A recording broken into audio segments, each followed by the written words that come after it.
Let's wait till it starts here. Yeah, the idea of the recording being that as we've seen such success in Dhammarato,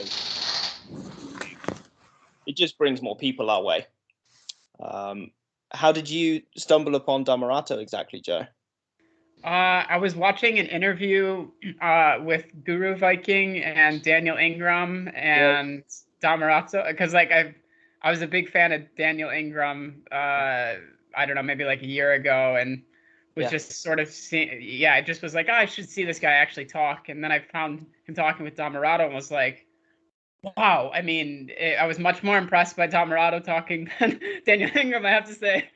But sometimes you just connect or click with different people or whatever, and yeah. There is a lot of that, and Dhammarato has spoken about how within the Sangha, folks will hang out with various teachers and quite naturally will gravitate toward one with whom they feel a fit. Yeah. So you found a fit. Yeah. I like the positivity of Dhammarato too, because I find that sometimes with certain personality types, if you lean more towards like analytical and just it can be too much, but it's very, very light, like Dhammarato's teaching, but then it just seems to fit my personality type really well. So great. Now the direction I thought you were going to go in with that, Joe, was that all of this stuff about how us Westerners have certain conditioning. Yeah, that too, yeah. Which is kind of a piece of it as well, which is precisely what Dhammarato got away from in going to Asia, right? And so he got a load of the culture as well as the Dharma, and by separating the two. Yeah. Which kind of, I suppose it was like a real renunciation, right, of the Western mentality as a whole. He just went and hung out with the Thai folks for the best part of a decade. Yeah. Right? So washed himself clean, so to speak. And now gets to kind of transmit that, right? Yeah. I find that really helpful. I feel like for a while I've been living in between two worlds, where I've run a farm for a while, and so you're kind of on your own doing that, and kind of the whole point is that you're not really in society, have time to practice and stuff, but then at the same time you're still dragged back into our culture, just by necessity, with like when you meet other people, and so it's a strange world, and trying to navigate it, and just talking to him a little bit about that has been really helpful too, because he it seems to have a lot of clarity in navigating that, so right, straddling those two sides, right? It's very difficult. Necessarily the society persists that we have to have an identity with all these numbers and all this these roles, but at the same time, if we still feel we need to participate, right, we have to also agree, okay, that's true, we have to have that, but then at the same time we sense, wait a second, that there's this other shore here. So we end up straddling both worlds. We end up straddling both sides, and it is quite tricky, because it's sort of this strange dynamic equilibrium that we feel we need to. We don't want to jump off on one side too much of the other, because then we'll lose one of those spheres that seems crucial. So Right, and it's only when we bring it full circle that we find out there was nothing to be afraid of anyway. No. Yeah. But I felt very, very scared by that for a long time. The image that I had in my head was that like I was stepping off onto some kind of sea vessel, or like a small one, I suppose. A raft might be a better image, or a small rowing boat. And that it was slowly drifting out. I felt as though this small vessel was drifting further away from that original shore. Mm-hmm. And it felt as though at some point I was going to have to choose one or the other. Well, actually, that whole image just dissolved in the end. I was worried about a whole lot of nothing. So yeah, it's a tough one. I think a lot of folks report that whole straddling notion at some point. So great to have you, Joe. Yeah, Glad you're nice to meet you guys. with Dhammarato and have found someone who can guide you. Yeah, and as I was saying, the idea of uploading these chats is just that people will find them exactly like you did. Yeah. And then either come and join in with the group or give Dhammarato a call, and more smiling, happy people. How was everyone else's week? Anybody want to give an update? Oh, I had a blast for Halloween. Oh, great. Great. Yeah, it was a fun week for me. Yeah, I mean, it was a bit material and social, but it was still is enjoyable. So yeah, I had a good week, and no complaints on that. Yeah, same. I definitely had a good Halloween weekend. Good. Anything specific, Ron? I mean, I just I went to go visit my friends in college, like in Orlando. So it was, like Rick said, a very materialistic, very social, but still very enjoyable. It's kind of like fun, honestly, just being able to see how everything unfolds and not feeling attachment to anything that's going on at all. I literally just feel like I'm in a movie watching everything happen. There's some crazy things going on. I can't even lie, because it's a bunch of like drunk college students, just no adult supervision. Yeah. It was one of the things that made my night. So basically, what happened was my friends, they live in this like apartment complex, and this apartment complex is known for like throwing huge parties for any reason whatsoever. Like everyone in the neighborhood just like joins up and does whatever. And so there was this one guy in a Jesus costume. And, he had the Holy Bible with him and everything. And he starts walking in the pool. And, he gets in like waist deep, and he turns around, puts his arms out, and just falls in backwards. It was absolutely hilarious. Like a self-baptism. Yeah, literally. And then everyone went crazy. People started jumping in the pool. People started throwing chairs in. Whoa. People started blowing fire extinguishers. Like, which college is this? This was a UCF in Orlando. Oh, okay. Yeah. Joe, did you have some college parties in your history? Yeah, I mean, a long time ago. I mean, I'm 33 now, so. But I'm only 18, so. I went to Michigan State, and that's known as a party school. So yeah, so that sounds familiar. Right. I feel like it doesn't matter what time it is, where it is. The concept is all the same. It's just people meeting up together, getting drunk, whatever. There's just different concepts and structures around it, but it's all the same at the end of the day. It seems as though that whole party mentality, because it's present here in the UK as well, and I imagine many other places as well. It seems likely that it's about shaking off the shackles of childhood, right? Doing all the shit your parents told you can't do. Behaving as badly as possible. Well, yes and no. I feel like at the end of the day, people will always look for some type of escape, just to escape the void, Right. Things to help them forget about the emptiness. And growing up, everyone sees, whether it's in cartoons or in real life, they see people drinking, smoking, this, that.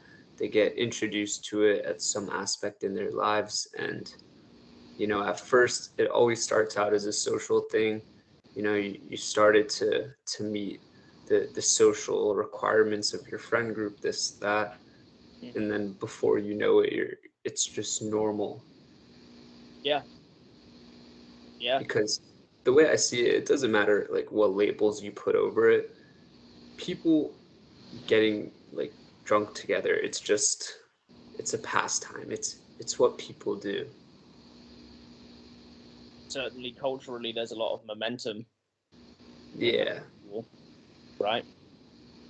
Yeah. How many hundreds of years have people been getting drunk for? I suppose for as long as they had access to alcohol. Exactly. And like, I don't see it as an individual thing. I see it as a group thing. Like, sure, some people take it to the extremes. They become alcoholics, they drink every day, but a lot of people, it's just the group mentality, everyone here, everyone is drinking, everyone is having a good time. I should do the same thing. I'll drink, I'll have a good time. The strange thing that I can see now that I'm a little bit older is like on a like sort of zoomed out scale though, you can sort of see how it becomes, well, this is what you do in this phase of your life, and all right, you have these like 4 years of freedom here, but then back to seriousness when you're 22. And I saw so many people that had this sort of free, liberated spirit that talked of things in that age group. And then it's kind of disappointing now that I'm this age and I'm like, wait a minute. So you still went with the program, even though you like, you had all these conversations and stuff. And,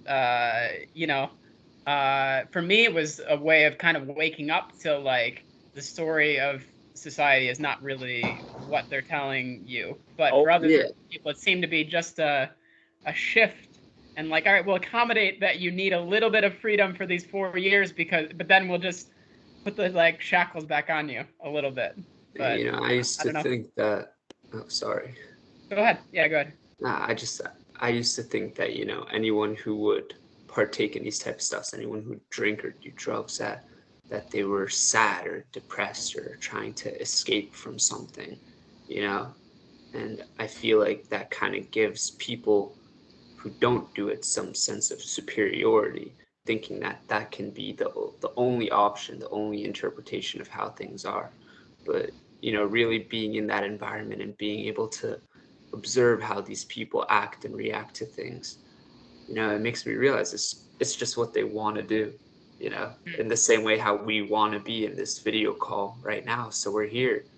They want to go out, they want to get drunk, they want to screw somebody. It's just them living life, because at the end of the day, like once you get to the end point, that makes you no different from anyone else. It makes you exactly the same as everyone and everything. And some people, they get lucky enough, they meet the right people, or they click the right links on YouTube and they go down this path. But everyone else, they just live life normally. They find the things that bring them pleasure and enjoyment, and they pursue those. Yeah, and any differences that we could call out are fabricated anyway. Yeah, exactly. Like, who's to say that you reach the fourth path fully awake? You could just go do that anyway, because it doesn't matter at the end of the day. I like the idea that the hardware doesn't change. Of course. Awakening is not a lobotomy, right? So you still have the potential to do all the things that anyone else. Like the context changes, but the content doesn't.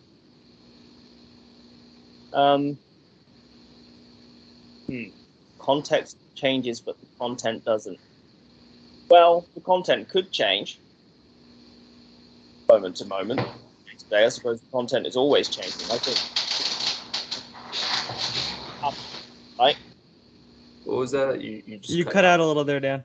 Yeah, I think what you mean, Ron, is basically that you can still go to a party, right? Exactly. That choice is always available. Like, it's like, the way I see it is this path. It's not a way of life. It's not, if you want to see things a certain way, you have to abide by the rules and guidelines. It's literally just, it's a perspective. And once you're at the level where you see things like that with no assumption, no differentiation, that unaltered form of consciousness, there's no going back. You can do whatever you decide to do with your life exactly as you would have done before, but the seeing is still the same. Yeah.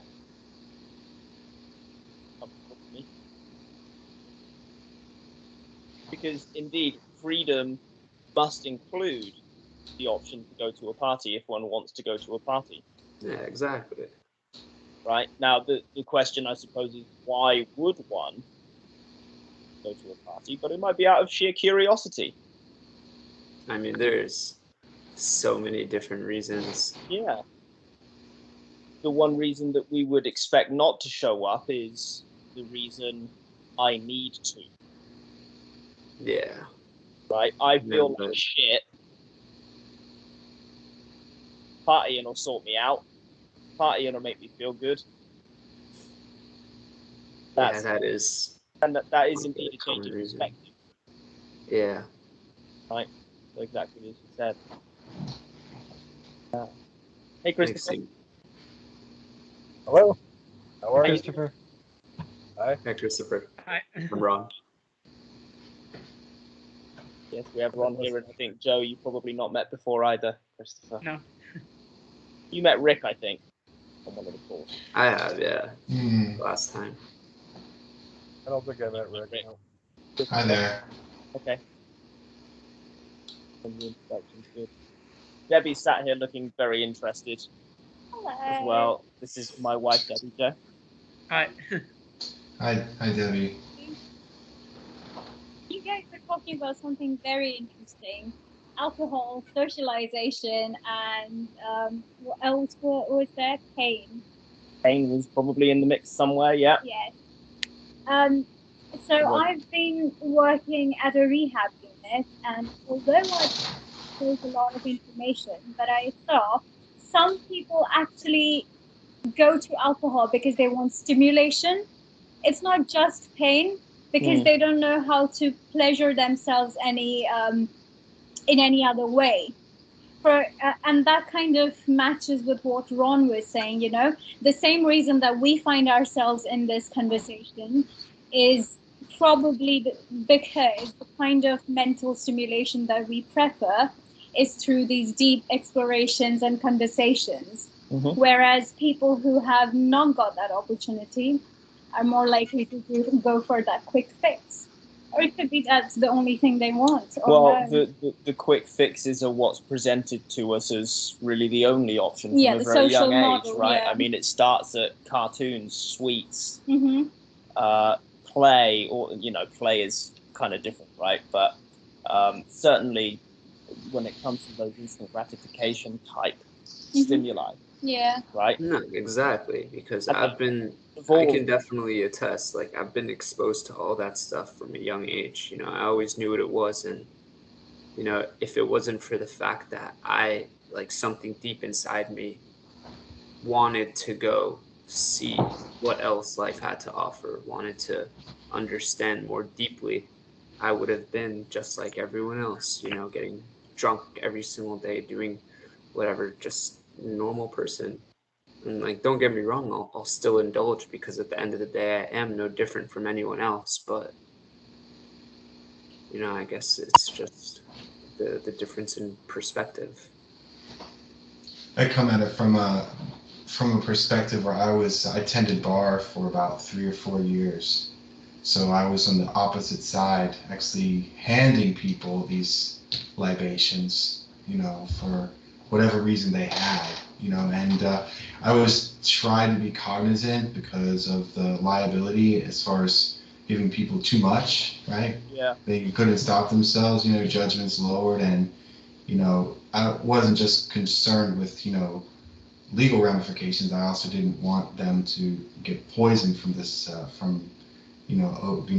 overindulging and toxic nature, intoxicated, as it were. But a lot of responsibility to put on a server. You know what I mean? Yeah. Yeah. And it did definitely. Yeah, as I said, it was an interesting position to be in, but it also gave me a different, I guess, a different perspective. Or no, there were a lot of bartenders who drank. I know I didn't. When I was bartending, I didn't drink, and I think it was because of what I saw of it. And of course, managers love that because they knew I was never going to steal anything. I wasn't sneaking anything behind the bar because I stayed pretty dry. But again, it gave me an interesting perspective on what it was and why people did it. And probably thinking back, I may have overgeneralized. I wasn't quite as I didn't have the experience that I do now to understand it in more facets, multifaceted manner. But it certainly was enough to keep me away from it personally. So yeah. I suppose the bartender is always there till the bitter end, right? Yeah, and it was bitter. There were only 2 p.m., 3 a.m., 2 a.m., 3 a.m. nights, and yeah, it was definitely a lifestyle. Yeah. So all the folks who need to be picked up off the floor at the end of the night. Yeah. See it, right? And so you see that whole journey throughout the evening, right? Everyone arriving looking very civilized, and then cut to. Right, and you know that if you take a step in that path, there could be a chance for you to follow in the same direction, and you go, I don't know if that's really for me. It's paying the bills, but I don't know that I want to do anything else. So, yeah. Lots of people who have worked bars, and certainly landladies, who have ended up alcoholics, because it's the environment in which they find themselves every day, every night. Certainly the landlords and landladies, the publicans, that often they live on the premises, right? And that's a 7-day-a-week job then, in which the business is the buying and selling of alcohol. So it's temptation is really a bit high. of a trap, yeah. And as most of you guys know, I've been a musician for my entire working life, really, and though I've taught more than I've performed, I've known lots of performers who have fallen prey to alcoholism as well, because that's their working environment, the same thing. In a way, it seems even more of a disadvantage for the landlord, the landlady, because on stage, it's your job to look like you're having a good time. But what happens a lot of the time is the audience wants to buy you drinks because they want to be having that good time with you. And I've known friends who have felt very much swept away on the momentum of constant party. And the real danger I've seen has been that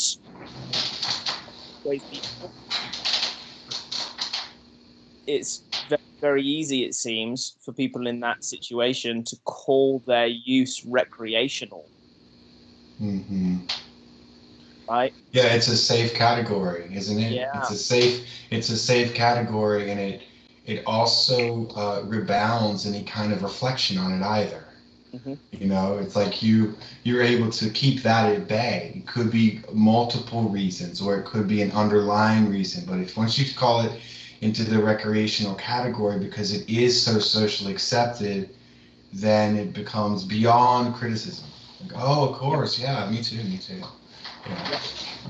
Yeah, and there's something kind of romanticized about the alcoholic musician or the drug-using musician, It's a trope. It's a trope at this point. It's a total trope. Trope them up. Yeah. What did the Buddha say about drinking alcohol? Anything? My memory on this is foggy. Well, I do know that the Buddha kind of starved himself and deprived himself of all basic necessities, thinking that if he tired the body and the mind out, the truth would be revealed to him. He starved himself for months, and after he reached a peak point where he suddenly saw clearly, the first thing he said, he looked around at all of his disciples and he said, "What are you guys waiting for? Let's eat." So Well, yeah, but food and alcohol are two different things. One is a known toxin, and the other one is something that you need to live. Yeah. yeah, I know, but Well, I think it's Well, more of in the concept behind the matter. You know, he was depriving himself of all these things, thinking that it would get him somewhere, and once he was finally there, he realized it had nothing to do with that. Yeah, now the gist is the same, but I've heard that story told somewhat differently, and I'm struggling to remember whether it was Dhammarato who told it to me this way. But my go-to for that story, whether right or wrong, has been that actually the Buddha became so weak, having fasted, that he actually fell into a ditch and almost died.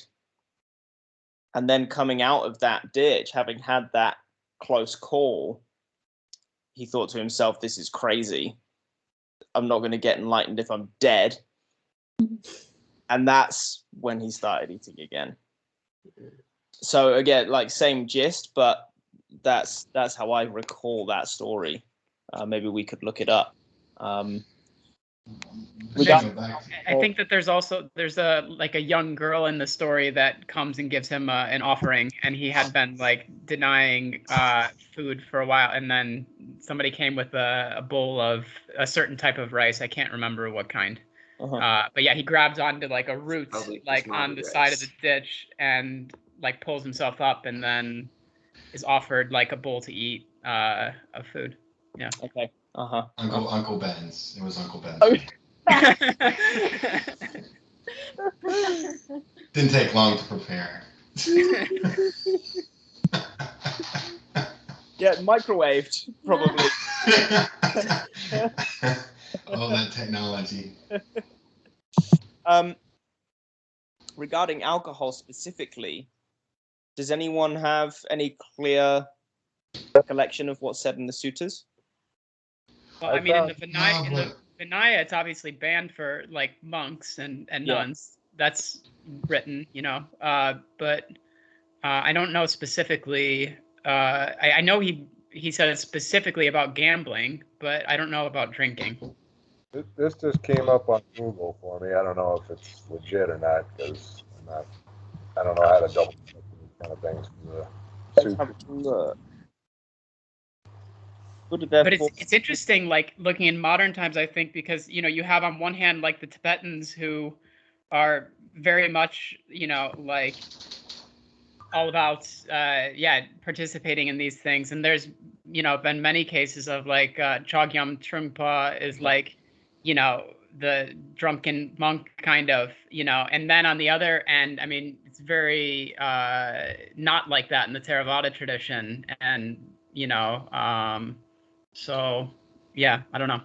Yeah, let's check out this. Let's check out what you posted here, Christopher. It says the Buddha therefore included the downside of intoxication in a Duelwa Sutra, if I'm pronouncing that correctly. One is to refrain, the Buddha says, from drinking even a drop of alcohol and taking intoxicants because they are the cause of heedlessness.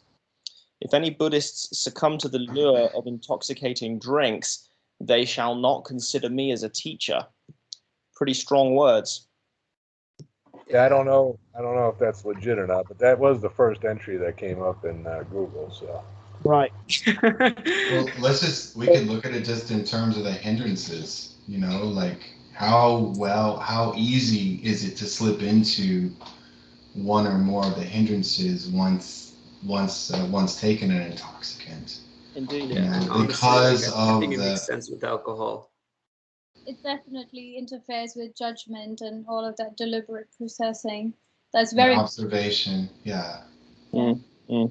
Unless you have somebody there to protect you from stupidity, which usually you need if you're drinking. Beer is like pretty heavy, and I did not. I was a bartender. Did I mention? You have the right bartender. Like I've seen so many people make stupid decisions this weekend. Like, yeah, it was beyond me. Yeah. It was beyond them. And it removed well, clearly it wasn't. Yeah, inhibitions are removed too with alcohol. I mean, it's yeah. That's have a interesting. big reason people drink it, because some people are too inhibited, and so that they need the drink to feel like they can loosen up, and then it becomes a crutch. Mm. I've been Yeah, there. that's a real problem. Like for me, it took me a lot of years after I stopped drinking of being comfortable in social situations, because Right. I almost didn't know what to do, because I had realized so often I just relied on that, and I was like, wow, I actually have to like relearn how to do this, you know? Yeah. That's very brave. Many people would just go back to alcohol again because Yeah. they can't process that, and they may be overwhelmed with all of that new learning that they have to do. Mm-hmm. So yeah, that's very brave of you. Mm-hmm. It's definitely a social lubricant, no doubt. It works that way. Oh yeah, for sure. Mm-hmm. That's one thing without a doubt. You know, once your drink's in your system, you're suddenly a lot more loose, able to talk to people way more easily. And I think that's another big reason why a lot of people do it. Yeah. You get a little bit of an endorphin rush, and, you know. Yep. Yeah, but Can I I remember say- speaking to you on the phone, Ron. We were talking about substances in their various forms, and I recounted one of my earlier experiences with MDMA. After which I hypothesized, could I be this happy and free and easeful with people without the substance? And that was a major catalyst to my practice. And that was a major kind of working hypothesis that I took with me into beginning a practice. So it's interesting how, you know, we can find that the mixed bag is present even in amphetamines. Yeah, and psychedelics as well. Yeah, psychedelics too. Yeah, lots of people find that psychedelics brings them to the path. I mean, that's what happened for me, Yeah. without a doubt. Yeah, yeah. So my feeling in general from conversations with Dhammarato and reading and listening and all of my experiences is that actually explicit statements like that from the Buddha seem kind of rare. I was actually pretty quite radical with the level of explicitness in that statement that you posted, Christopher, and maybe Dhammarato would be able to pinpoint that one. Yeah, maybe you would confirm it. That's actually something I wanted to ask them about too, so I'm glad this is a topic today. Yeah, but I think that overall what we can say is that what's important is attachment. And that if an explicit instruction is given, it's likely given to some collection of people, or perhaps even one person at a specific time to serve a specific purpose. So that if one can enjoy a drink without experiencing hindrance, what do we say then? If one can experience a drink without experiencing attachment, what do we say then? Is it bad? End of story. Are bad things gonna happen? Well, no, I feel like at that point it just is. Yeah, well, it seems naive, doesn't it? It seems right. It seems too cut and dry. Too cut and dry. And yeah. Then we're putting a value judgment on a substance that doesn't necessarily have an inherent good or bad at all. We know that to be a false category. Right. Yeah. Right. And we also know that rites, rules, and rituals are the first thing to go in the practitioner's mind. So I suppose that's really the reason why it always surprises me to hear the Buddha speaking explicitly. Makes me think more likely that he was addressing a person or persons in a specific moment to give a specific teaching. For example, if we were to address a room full of people who had struggled with alcohol, we might speak strongly against alcohol because we can see that it's just not going to help the people that we're speaking to, and that perhaps they could do with a rule to follow at that point. But then that who knows how that's going to develop. And indeed, zooming out to Dukkha Dukkha Nirodha, well, eventually we can make our own minds up. Noticed with how do you pronounce his name? Buddhadasa or Buddhadasa? Yeah. Buddhadasa. So yeah, he in mindfulness book that they printed of one of his talks. I think he talks about that, like depending on the audience. So if this person is really introverted or whatever, he would have him do certain things opposite of that, or if this person's really outgoing, he'd have him like be completely alone or whatever. And so depending on particular circumstance, they would adjust based on that. Right. And what you're saying is basically the Buddha did the same thing. I haven't read a lot of the Buddha yet, so I'm working on it a little bit. So, but is that basically what you're saying? Is that he taught it that way? Yeah, and that's the great advantage that we have in being in touch with Dhammarato, is that Bhikkhu Buddhadasa precisely contextualized the whole of the Pali Canon. He did all of it. He did all that reading. Perhaps so we wouldn't have to. I'm not sure. I imagine there'd still be great benefit in reading the entire Pali Canon, but I certainly don't see myself doing it anytime soon. And then Dhammarato, of course, brings it even closer to us.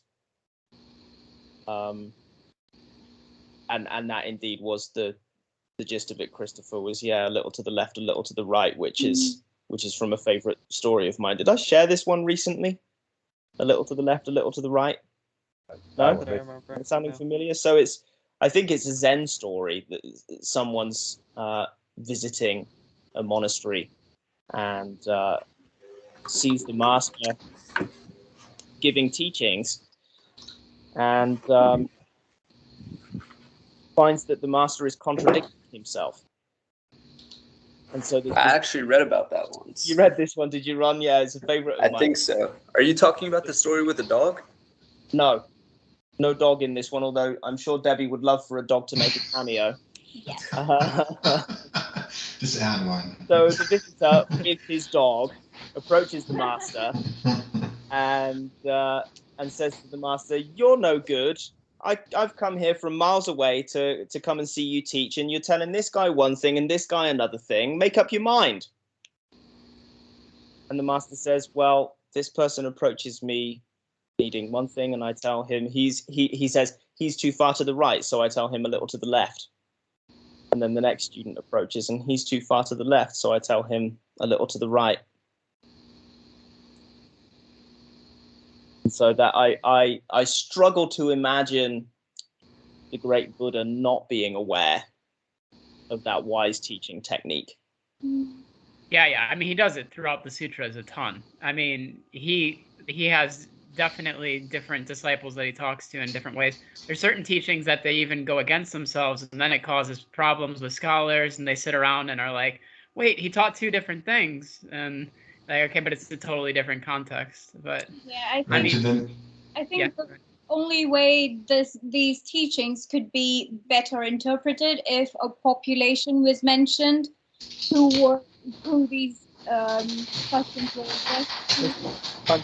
Sometimes we have that. I think sometimes we don't, and we'll know various amounts about that audience based on the information. I feel like the biggest problem with that is you really can't like generalize information like this. Yeah. Like if it was a one size fits all type of thing, everyone would be enlightened. Right. And there wouldn't be any debate within the schools either.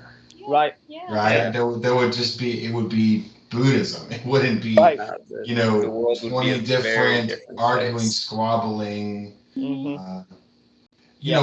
From a teacher's perspective, I think, and this is much more simplistic than what we're talking about, but just as an example, let's say that there's a student that I need to express like a grammatical rule to, right? And they're sort of at a basic level. And so in order to not confuse them, I'm going to give them a more simplistic rule about something, right? Simple past tense or whatever. Now for the intermediate or advanced student, I'm going to have to take that rule away because there's going to be a lot of situations where it no longer applies. But they are at a point where they can handle that that extra understanding. They're at a deeper level of understanding it. And so then, if someone's looking from the outside, it would almost seem as if I'm contradicting myself, but I'm not. I'm adjusting my strategy or my message based on what it is this person needs at this time, right? And I don't want to overwhelm the novice English language learner with too much of this grammar, because it's just going to confound them and maybe even scare them off. But then I can't go back into the person to say, well, it's in a way to say, well, once you get to a certain level of language, you could say the same thing in 5 different ways and all of them are correct. It's your style. But to a beginner, I'm saying, this is the way you say it, right? I don't want you to start thinking there's umpteen million ways, because you're going to end up accidentally crossing one of those grammar rules. So that's what I mean. And so I'm trying to apply it to this situation here in an overly simplistic way, maybe. Perfect. Perfect. I'm really glad you brought that up, because that's something that I actually wonder, if it is possible that there is some type of universal practice or something that can be done to everyone all the same to incite some levels of awakening. Because I actually read something about that in one of Shinzen Young's books. He was talking about the next Buddha, that it would be called like Saitreya or something like that. I'm not sure if I'm right with the name, but he started talking about all these different neuroscientists like himself and Daniel Ingram, and I've heard somewhere else that awakening, it's a very visceral thing. It's very physical. It's all happening within the body.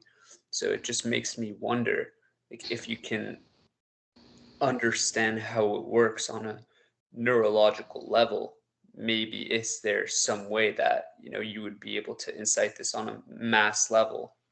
Because at the end of the day, in the times of the Buddha, all these other amazing teachers, they had the knowledge, but they didn't have the technology to be able to graph it down in ways that everyone could understand universally, or write it down in a way that could be understood by someone who doesn't necessarily understand the practice itself. I struggle to imagine anything written ever being universally understood. There's too much interpretation. Well, not in a matter of words, but more in a matter of like an equation. Okay. If it's something that you can calculate. Right. Because I wouldn't say an equation, but the recent neuroimaging studies indicate that the circuit, which is responsible for deliberate processing, typically associated with the more frontal lobes, like decision making, judgment, reasoning, and all of those cognitive skills. It's remarkable that when people meditate, those centers light up. And what's even more crazy is when people take mushrooms and they're experiencing that high, the same centers tend to light up. So it's very weird, because, and I think it can be explained in a simple way, because imagine when we are solving a problem, say a maths equation or something, the kind of processing that we use is very task focused. So the attention process and everything it's not as much related to yourself as it is to the task at hand. But when we are thinking about ourselves or talking to our beloved or whatever, the kind of processing we use is very different. And it has a more emotional tone to it. So in that way, you could say that the executive function or the frontal cognitions could be the basis of awakening. That could be a thing. Yeah, and the whole thing that we're talking about here is just utterly fascinating. The fact that measuring brain activity is even possible is so bizarre. Yeah, because I would really like to wonder, be able to see a brain scan of a normal person and compare it to a brain scan of someone who's enlightened, and see if there's actually any difference on a neurological level, if the brain itself is firing off in a different way, or I think they've done that. Yeah, this has been done. Yeah. So structurally, there is little difference. There's not massive difference in structure, and the enlightened person doesn't possess any other circuit, or they are not activating any hidden part of the brain as such. But the way they are processing, the network that they are involving while processing information is very much depersonalized, rational, and aware. It's very aware. It has the element of being aware, mindful. That's why all of those factors make them, at least behaviorally, look like an enlightened being. And yeah, I think a huge part of what we're seeing happen in our generation of practitioners, and I think we're going to continue to see happen, is the bringing down of enlightenment from the pedestal, and it's retaking its rightful place as something completely ordinary. Yeah. I can't wait till it becomes a high school prerequisite. Well, indeed. I mean, high schools might start to look a little bit crazy, because it's actually there's this massive flip that has to occur, which is that currently we see enlightenment as extra, as the special thing. The special thing is delusion. That's the extra. Yeah. Right, it's the stuff on top. It's like these crazy muddy layers on the top of things, not something to cut through to get externally. Yeah, it's muddy layers. Well, I think the main problem is, as many people as that have gotten there, it's still purely speculation at this point. There's no solid evidence that something like this actually exists. As much as your personal and direct experiences may, prove that to you, you're unable to prove that to someone else. They're unable to see things from your perspective. So you can say, my experience has no center. My body feels like infinity, this, that. But at the end of the day, they're kind of just looking at you like you're a crazy person. Well, and I'm not sure how helpful those grand descriptions of one's direct experience are. I mean, to describe using words like infinity and it in my experience, that stuff is just going to generate desire. Confusion. I mean, I just use those words for example. Sure. But I mean, we do come across them, though, right? There are those descriptions. Oh, yeah, of course. Right, of what happens following a lot of practice. And so, of course, whoever's reading that description or hearing it is immediately going to start conceptualizing, well, what's that like? I kind of want it. Okay, what do I have to get it? And here we go again. That's right. Back right into the cycle of grasping and wanting.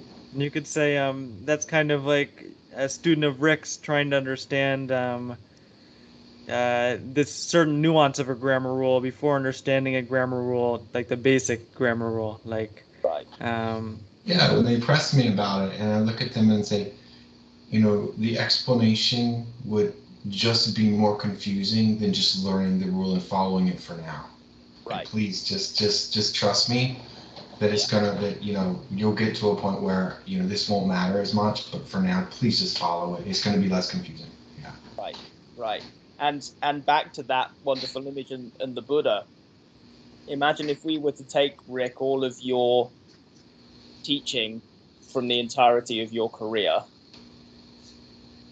but not just write it down now.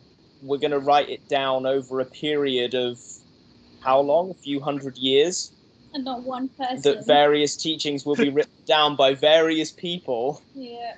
And then we're going to take it all as gospel. Right, because it's going to be compiled, voted on, bound, interpreted, reinterpreted. Yeah. People writing about it. Yeah. Oh, and translated, right? Yes, exactly. Again. Yeah. Yeah. And then a load of folks even further down the line are going to start picking out contradictions in your teaching. I didn't even say it. I never even said that. Yeah. So that's an interesting context, isn't it? Welcome, Ryan. We're just talking about how the Buddha's teachings were written down, all 84,000 of them, given to different people at different times, and written down at various times during his life and or after his death, and then translated again, and interpreted again. It's like having a puzzle. All the pieces were made at different times by different companies with different shades and different colors, and everyone's like, okay, now put it together. It's like, what? Right. And so then we come back to the great service that Bhikkhu Buddhadasa has done for us, and through Dhammarato and him kind of bringing it to us Westerners in terms that we can understand. That context is just so important. Mm-hmm.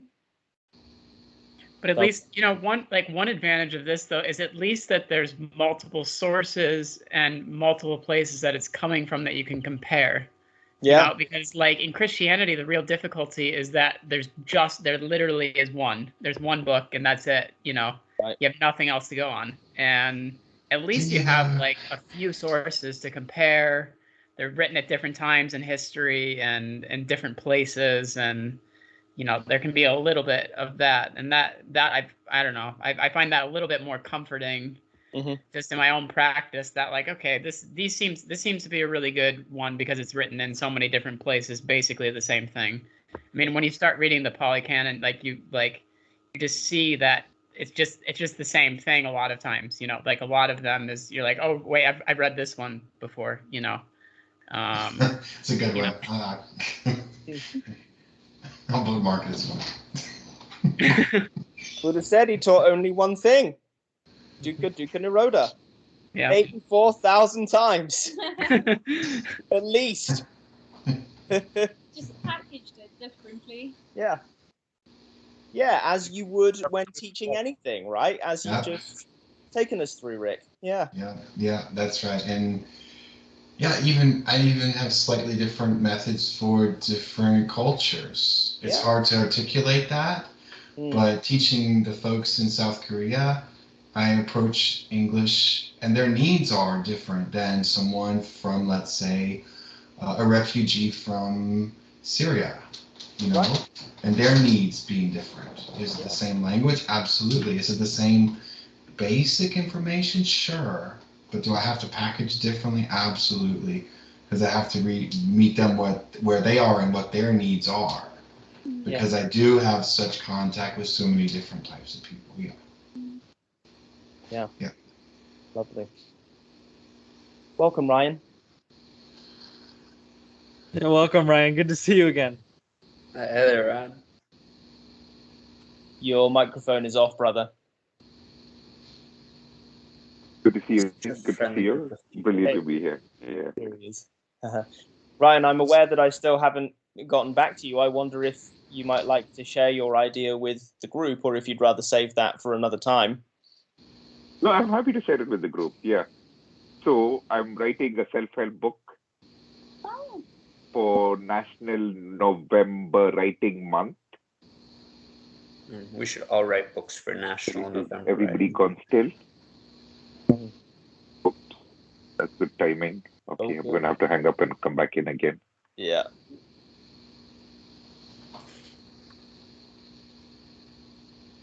No, but I actually like that. We should all write a book. Why not? Christopher, was that something from you? I think your microphone's kind of quiet. You're Yeah, can you hear me now? Yeah. Yeah. On you, what you were saying, Ron, about that's one of the big issues with psychology and everything else is that it's subjective experience, so there's not really any real good way to measure any of that stuff.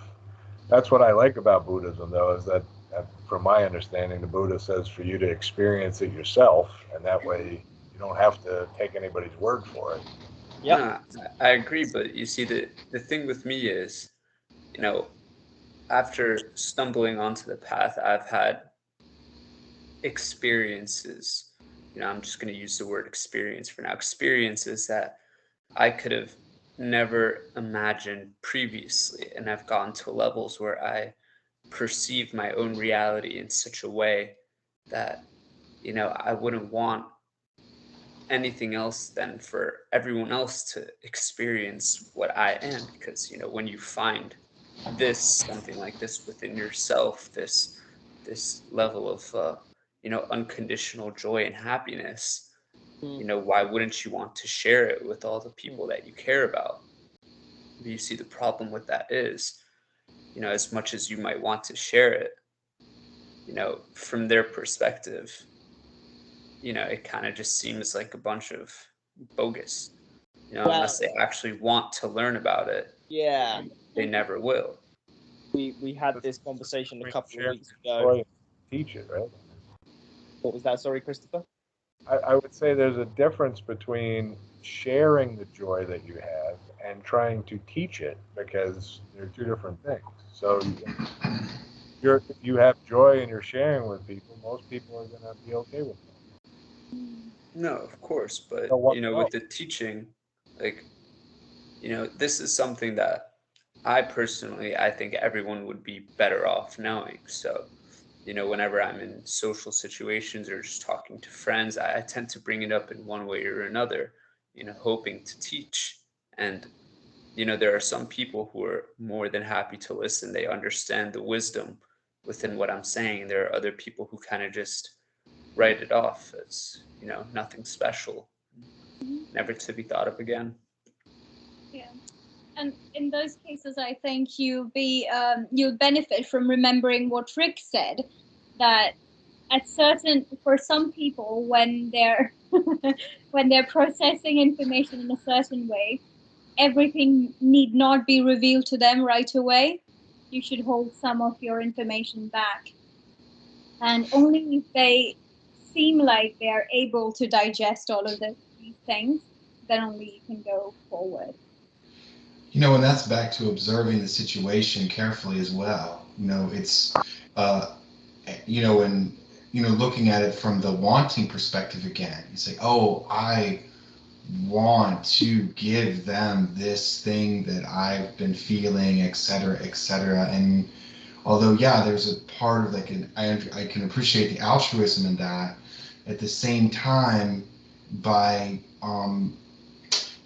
pushing into that what could be a social wall, it could come across as a spiritual Amway.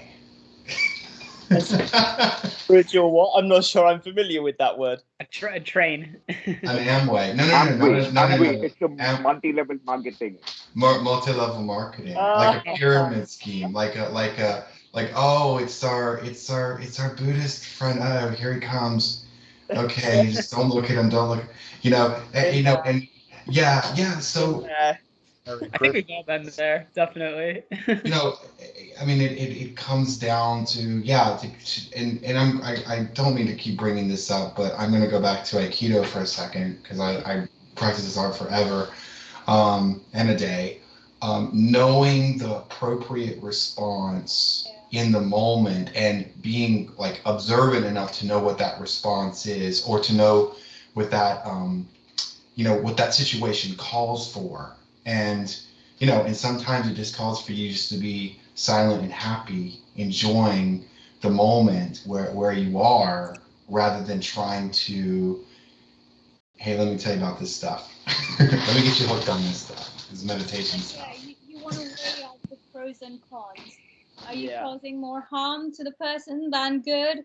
Are they gonna be really put off and potentially close off any of their chances to, become fond of these kind of teachings and philosophical exploration and all of that in future? So yeah, those are the Yeah. things we need to keep in mind. No, I think Ron, you're aware of this stuff. sure. Oh, of course. It's just one of those things. It's good to have a No, it's platform. nice to that's- hear from an outside perspective, honestly. Yeah. Yeah. I mean, I love this whole conversation because it's so important. I think maybe what you're at then afterward, Ron, perhaps is okay. So what then? How do we get the Dharma to more people? Okay, I'm gonna be patient. I got my shiny gold coin in my pocket, and I'm gonna keep it there. Now what? Right? Is that question around? More or less, yeah. Sounds I'll appropriate. have- You're the treasure. You're the not you, but you're the treasure. And I guess the way I see myself, even as a teacher, is I think of myself as a reference book, right? And if the student knows the right questions to ask, man, I will give them some really great information. But if they don't, if they're not thirsty, if they're not seeking, I don't even open those chapters. I just don't. So I allow that, and maybe subtly draw it, but for the most part, I remain a passive guidebook or reference book, and whatever arises like that. I don't know. But then, like at I the have same a slightly time, though. different take on things. Oh, go ahead, Ryan. I have a slightly different take on things as usual. Is I feel that maybe I'll give you my personal experience right now. What I'm going through is I'm thinking again, like there's this National November Writing Month where you have to write. It's a challenge in the month of November where you write 50,000 words and break it down to around 1,667 words a day. So I've also started doing some magical work, connecting with the Holy Guardian Angel, and I think I've gotten a good connection with him. And he comes into you and he drives you to do what you're most supposed to be doing in your life.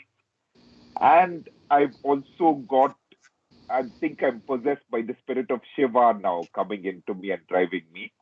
And I find that really these things about sharing the information that you have with other people sometimes gets taken out of your hand.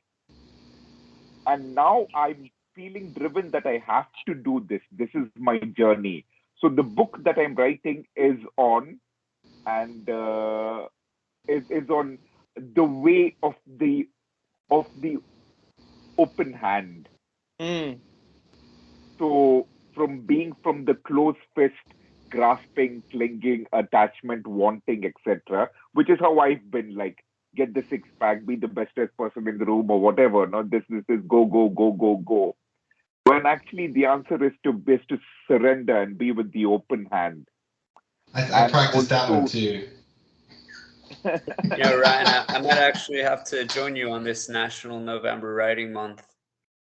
It started yesterday, but you still can, yeah. Yeah, no, I mean, I've tried writing a book or two before. I feel like I've always had some good ideas. Yeah, I've definitely wanted to write about similar concepts as well. I just feel like my biggest problem was I always told myself I didn't know enough. Mm. Mm. Yeah. See, what happens with this thing, no, is the message is inside you, and that's my take on it. And you really don't have a choice on what you're going to say or how you're going to see it. If it's done the right way, because all that we are doing, that we're discussing over here also, is how we get the ego out and we let the Tao or whatever's inside us just be. Awareness just be.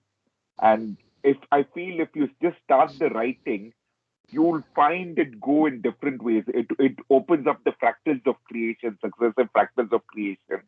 And so you open one door, that opens another 3-4 doors, and suddenly you find yourself in a completely different place.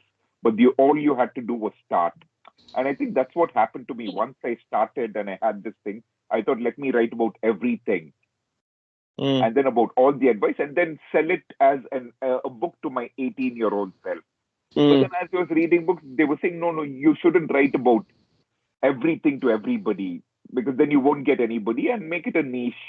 So then I thought that this is my personal journey where I've been searching and looking and craving and getting frustrated and self-flagellating and beating myself up. And then the answer that I got is the answer that all of you guys have already gotten also, which is just let go and just be, and let the flow happen through you.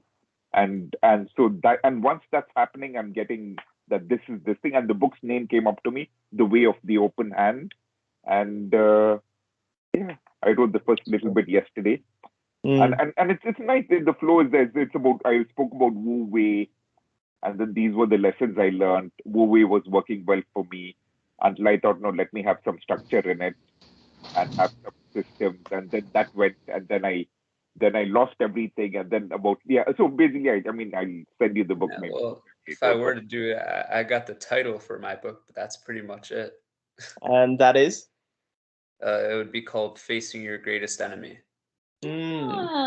Which, obviously, is yourself. Yeah.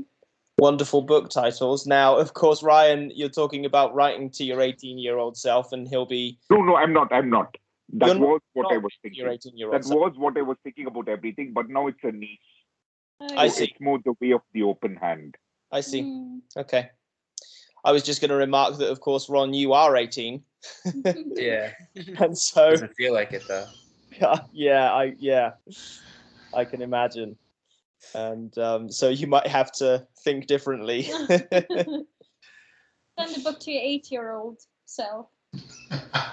I'm just gonna imagine that I'm like a psychologist and I'm writing a book for a patient.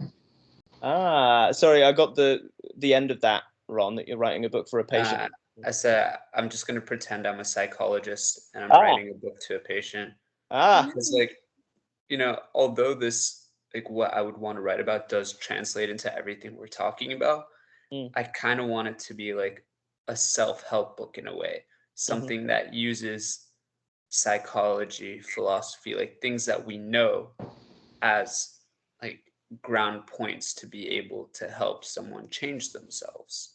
Yeah. Because, you know, at the end of the day, most people aren't interested in the Dharma or meditation or stuff like that, but everyone is interested in being the best version of themselves.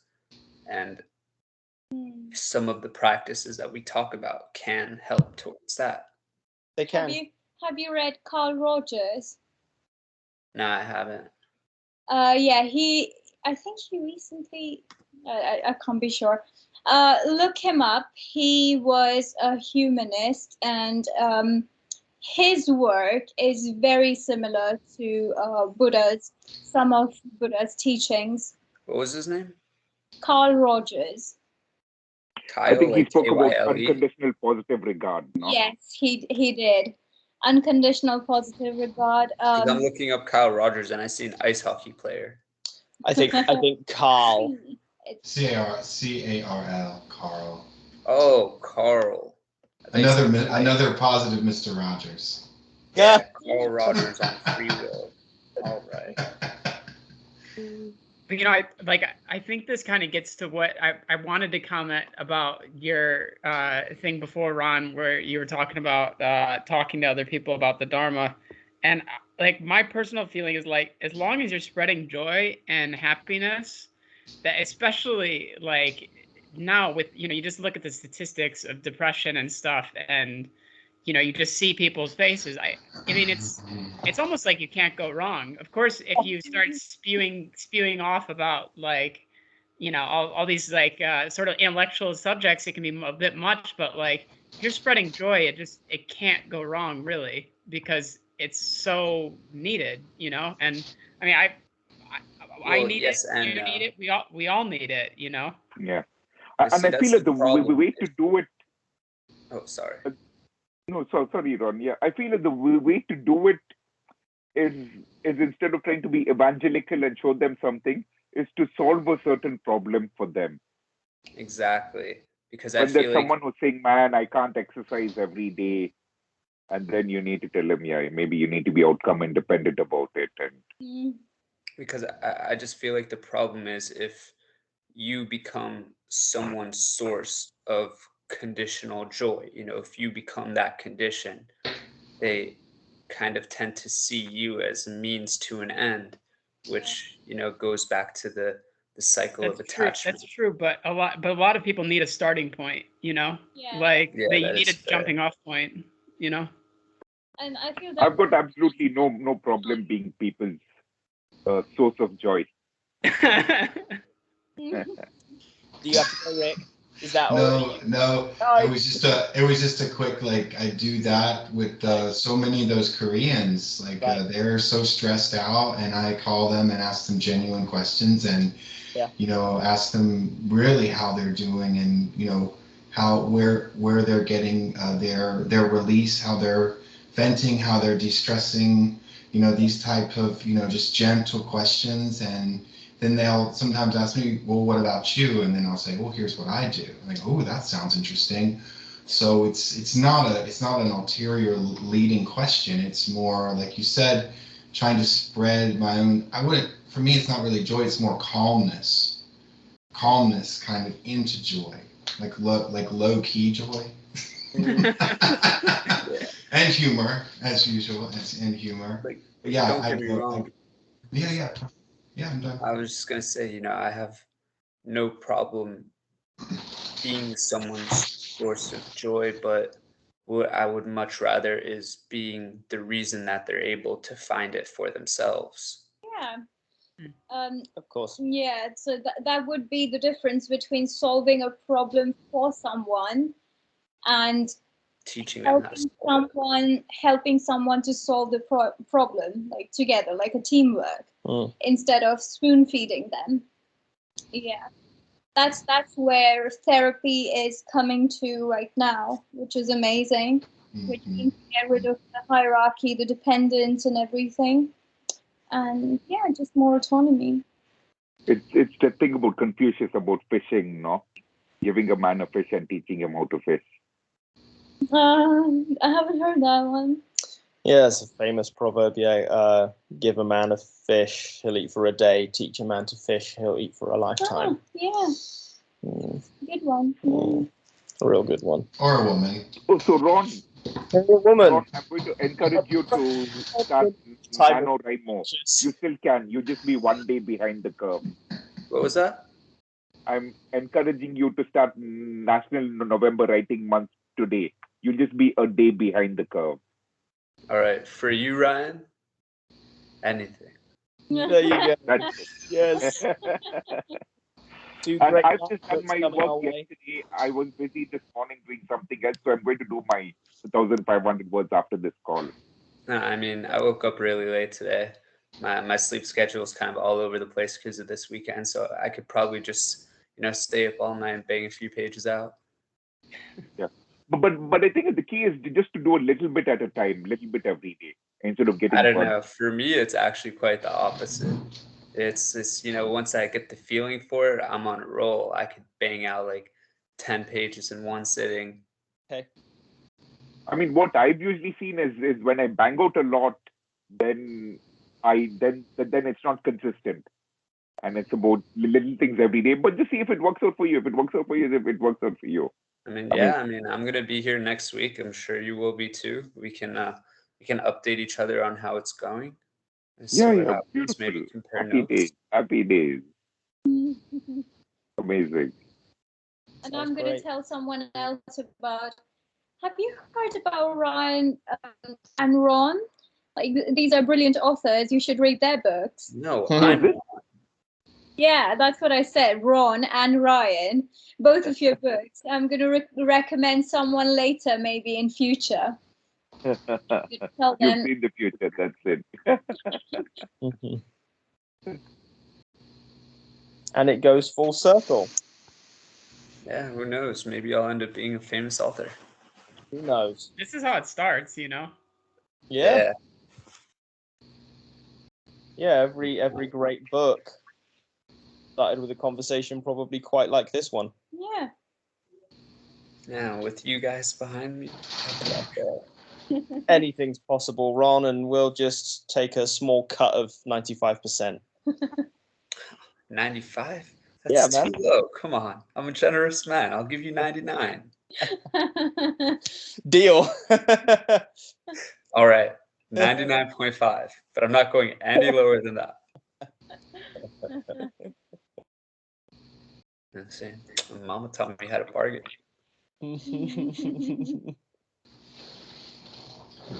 So if these are self-help books that you guys are treading down this path, and would the Pali Canon be self-extraction books? Yeah.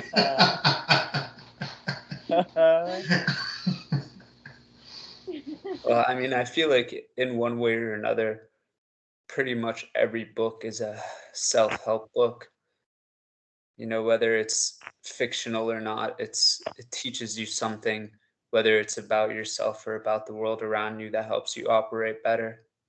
Sometimes it's a little more discreet and you get caught up in the details, but I feel like any piece of literature written, whether fiction or nonfiction, whatever category it's in, can benefit someone or anyone in some type of way.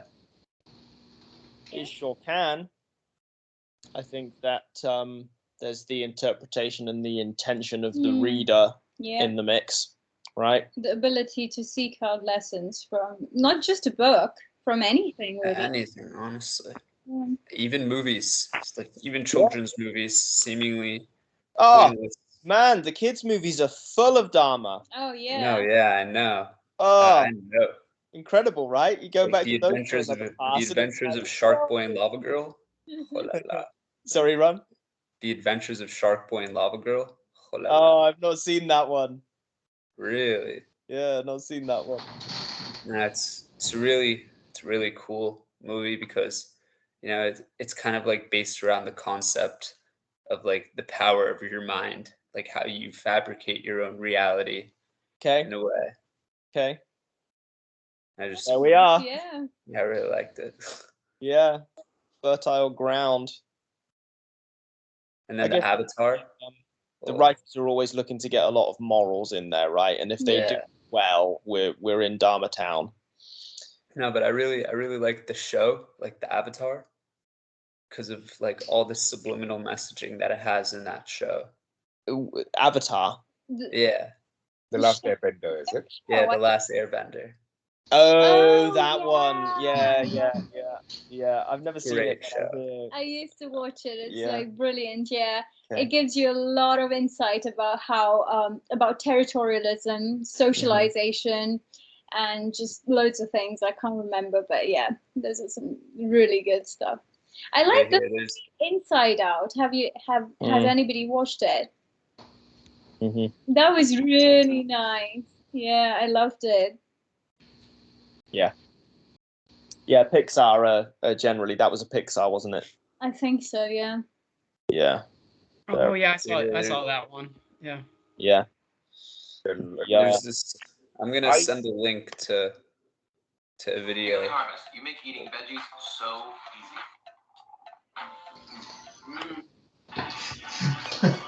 Whoa. Stop until all 7 are open. Interrupt this Tuesday evening's call to bring you this quick commercial break. First, we will open the earth. Thing else. Watch, we'll have whoever to I didn't hear that, Dan. I said we'll have whoever owns that advert monetizing, making a copyright claim and monetizing this call when it goes up on YouTube now, based on their waveform recognition. Yeah, I'm sure. There'll be yeah. While the monks are out on Vindabat. Meanwhile, Nestle is raking it in on advertising dollars from the Dharma calls. Or maybe Can you guys hear me? beverage. That would be Right. better, right? That would fit pretty well. You had an advertisement playing. So Yeah, no, I was finding this video on YouTube for you guys. I just sent the link in the chat. Thanks, It's it's like a little excerpt from one of the episodes of Avatar. It's where he's like talking to a guru, and he like helps him open up his 7 chakras. And it may not be that video because I think they've seen that it explains the chakras much better than anywhere else. Yeah, no. So I sent the link in the chat.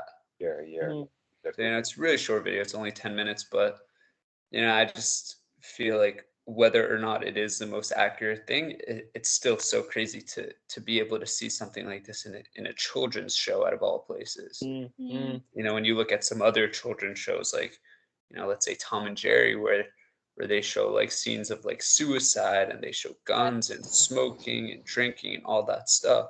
Yeah. Did you watch this as a kid? Okay. Huh? Did you watch this as a kid? Yeah.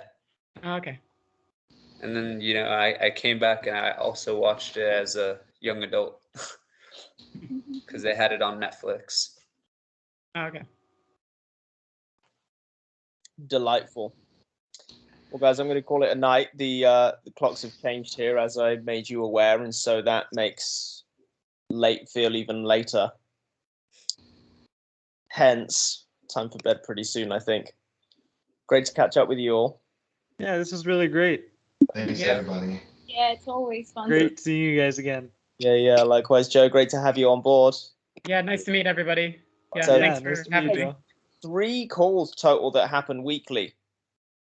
And of course, you're welcome to attend all of them. But this call happens at 8 p.m. London time every Tuesday. Great. Look forward to seeing you again. Yeah, we'll see you guys again. Great to see you all, guys. Yeah, great to see you. Bye. Bye, everyone. Bye.